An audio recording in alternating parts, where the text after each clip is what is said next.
Hi guys, Taylor Cocke here for Yahoo Esports, and while they've done it again, OG has won their second major over the course of the year, this time in Manila at the, of course, Manila Major. And I wanted to point out something interesting about this team. They basically haven't made any roster changes since the end of last year. As a result, they're a team that looks extremely cohesive in their play. They respond to every call instantly. They know exactly how to play with one another and exactly what each of their teammates is going to do. And I actually think this is sort of indicative of something that may be a bit of an issue in Dota 2.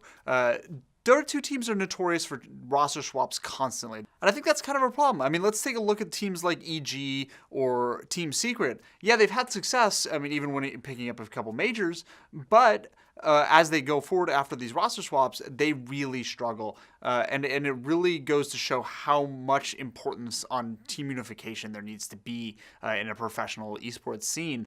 When a team changes its players, the culture of the team changes. Yeah, sure, the guy they got rid of might be slightly toxic or not so hot for the team, but when you bring in somebody else, they have to learn again how to play together. And especially when there's only 5 people on these teams, you're chaining out 20% of the team, and that can have a huge impact on team culture. They don't have a lot of time to try out these new players. They're just sort of hopping together and jumping into another tournament. I think that teams really need to take more time in order to do tryouts, in order to do little scrims with other teams, in order to come together and make sure that this is the roster that they want to put forward into a major tournament.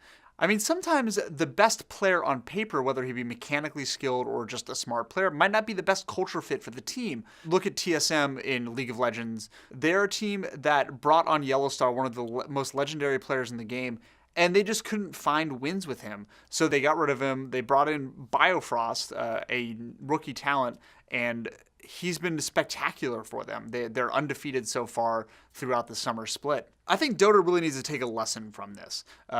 They need to look into team culture more heavily when they're putting together their teams, and they really need to take into account the way that the personalities are going to mesh. And once they figure it out, that's only going to mean a more competitive scene for Dota 2. And when that happens, we're going to be covering it right here on Yahoo Esports.